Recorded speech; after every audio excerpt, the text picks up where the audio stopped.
This is CitizenTruth.com, and today we'll be talking with Georgette Sordellini, an activist and organizer with the Sunrise Movement, an environmental group fighting for urgent action on climate change.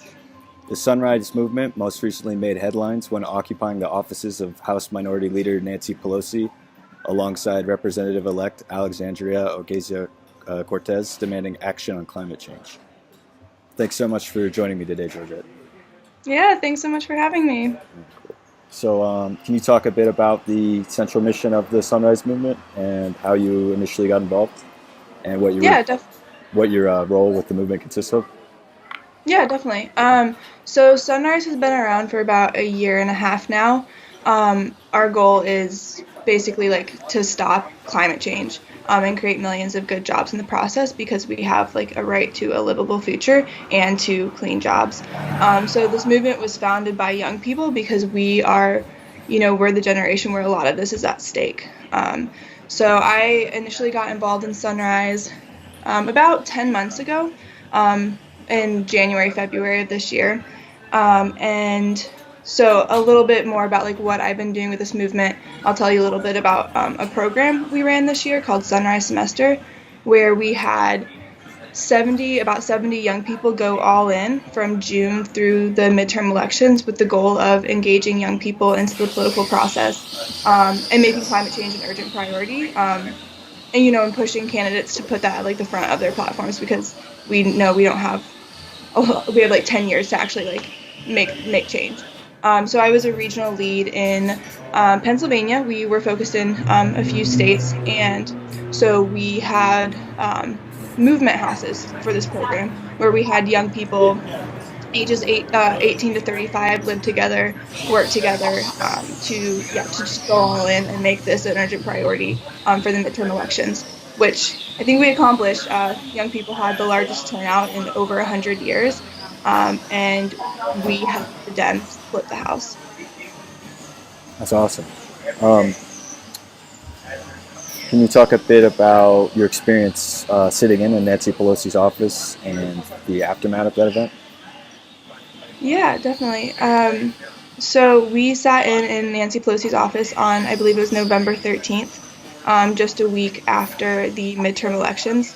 Um, So the reason we did that was as soon as the Democrats took back the House, Nancy Pelosi announced basically bringing up this like ancient committee on climate change, saying that we need to like do more research and talk about it, but we know we need to do more than that, especially with like the short time that we have to like make a difference. So we took 200 young people to sit in at her office.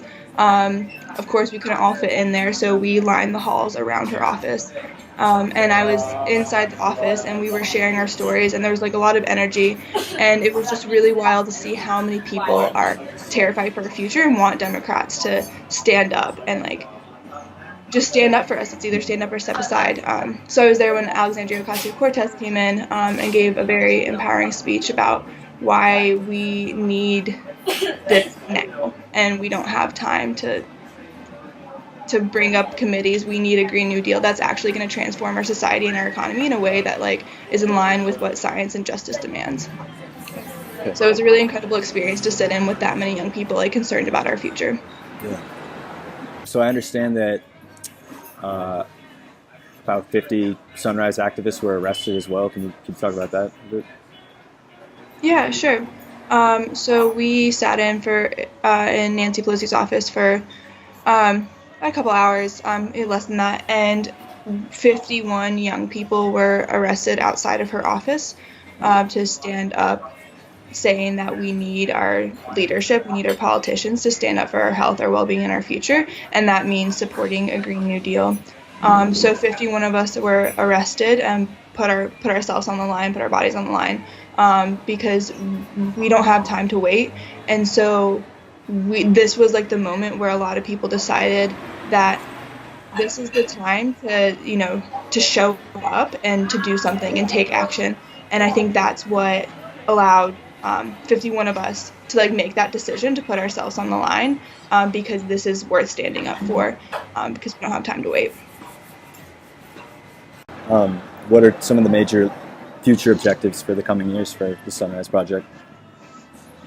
So yeah, I guess there's a couple things. The one of the biggest overlying things that we are pushing for is clearly this Green New Deal, and we're already looking forward to the 2020 presidential elections, and any presidential hopeful, any presidential candidate hopeful for the 2020 presidential elections. We need them to refuse money from fossil fuel lobbyists and executives. We need anyone who is running on the Democratic platform to take the no fossil fuel money pledge, refuse those contributions, and also supporting the Green New Deal. Like that is something that we need to happen.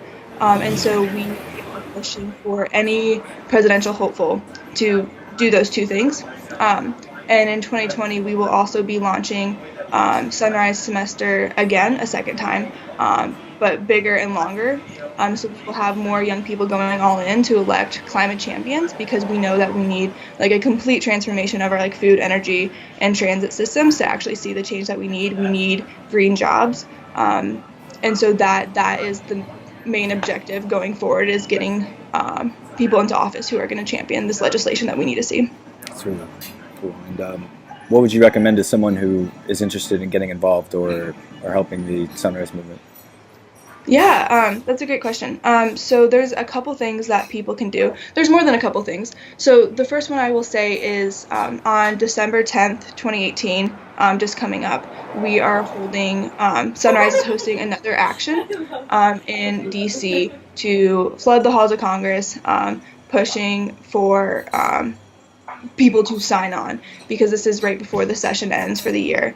And so this is our chance to have we have 15 Congress people, elects and incumbents signed on to the Green New Deal right now, and this is our last chance. So we are having hundreds of people come out to this action. So if people are in or around DC, they're welcome to join us there. I would suggest going to sunrisemovement.org/GND to find out more information about the Green New Deal. So that's just like one upcoming thing that people can like get involved in. Another thing is we are funded a lot through grassroots donation for grassroots organization.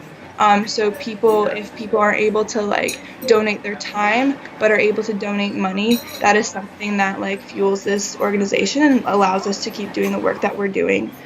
So that is also a way that people can like actively contribute to the work that Sunrise Movement is doing. And also if people are like want to volunteer and help, just go to our website, and there are ways that people can get plugged in. Our movement has grown so much. I think we have 13,000 new young people involved since our November 13th action, and so like every day we're just growing and growing, and really excited to see all like the people that just like want to jump in and make a difference. All right. Thanks so much for coming on to talk to us today. Yeah, thanks so much.